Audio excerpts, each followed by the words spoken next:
CEO of MTI Bitcoin Ponzi scheme flees South Africa in possible exit scam, funds blocked. In an unexpected turn of events, the management team at Mirror Trading International, MTI, now suggests that their CEO Johann Steynberg may have exit scammed. The team alleges that Steynberg, now believed to be in Brazil, has locked out key management staff from accessing MTI's account with the local bank. Additionally, management now appears to confirm earlier allegations that Bitcoin withdrawal requests are not being honored despite previously refuting this. Status of investors BTC unknown. The last-minute revelations by MTI management appeared to buttress the findings of an investigation by the Financial Sector Conduct Authority, FSCA, South Africa's financial services regulator. In its update on the MTI probe, the FSCA said it uncovered losses that were not previously reported as well as bitcoins that cannot be accounted for. The FSCA says the investigation also found evidence suggesting that MTI's broker, Trade 300, is linked to Steynberg. Interestingly, MTI management now believes that Trade 300 is potentially owned and operated by Johann Steynberg. The statement also adds that communication with this broker has been sparse and unforthcoming. Meanwhile, in the 7-page MTI critical statement, the management team chronicles the chain of events that followed the FSCA's raid on the residences of the Bitcoin trading company's top executives in late October. The document starts by explaining the steps that Steynberg allegedly took after the raid and how such measures were meant to safeguard investors' bitcoins. The statement says, Johann told us that when the FSCA took all the electronic devices, a security protocol was put in place with the broker to avoid all our member Bitcoin being stolen. This included a limitation of withdrawals. This was communicated to all members on management's insistence. Next, the MTI statement states that the CEO then requested Clinton Marks, a member of the MTI management team, for 400 BTC to pay members that had made withdrawals as the limitation on withdrawals with the broker was still a hindrance. The statement claims that Marks agreed and transferred the BTC to the CEO, but management has no proof that Johann did contribute the amount stated. Marks, who reportedly used his personal BTC, carried out 3 transfers between November 1st and 12th. The email. MTI CEO urgent plea. From MTI InfoAlert b.infoalert@mailfence.com. To our precious CEO Mr. Steynberg. Once again, it is with a heavy heart that I compose this email. The content below should be treated with urgency.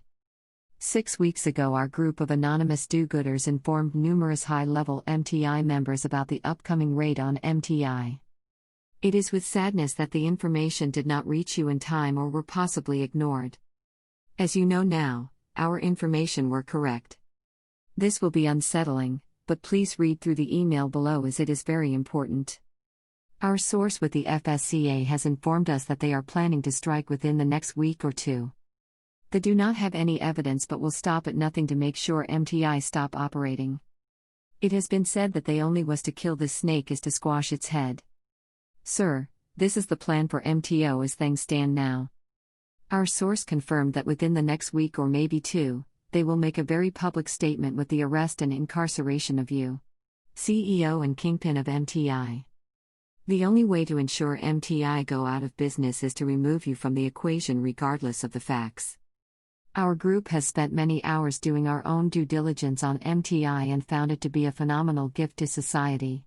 Thank you. The fact is, that you, sir, are stepping on the toes of major financial institutions in South Africa and abroad. Freemasonry is not just a rumor. It is a well-known fact that the major players in the current financial system are 17, 18 and 33-degree Masons, which will do anything possible to see the downfall of MTI. It is with great concern, sir, that you pose a major threat to their ecosystem. It is our very humble plea that you temporarily remove yourself from the borders of South Africa. Our team are working diligently to expose the clear corruption and abuse of power by the players involved against you and MTI. In the meantime, we need you to be safe. With your current status, it would be really impossible to be granted a visa to most countries, especially with the limited time available. The good news, sir, is that there are well over 100 countries that do not require a visa to enter.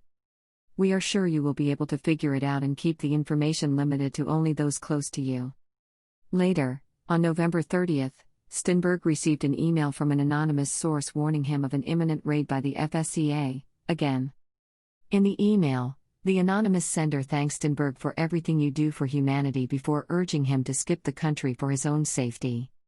Using this email as justification, the CEO apparently left South Africa on or after December 2nd and left his wife to manage his affairs in his absence.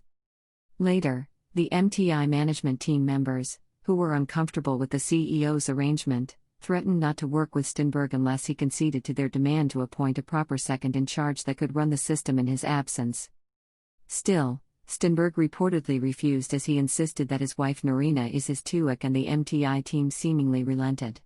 Nevertheless, starting on December 15, Steynberg ceased communicating with MTI management. Since uncovering the terrible situation, the MTI team claims it has been trying to recover investors' BTC that cannot be accessed. A private investigator has since been hired to trace Steynberg, and the team adds it will be working with law enforcement until this matter is resolved.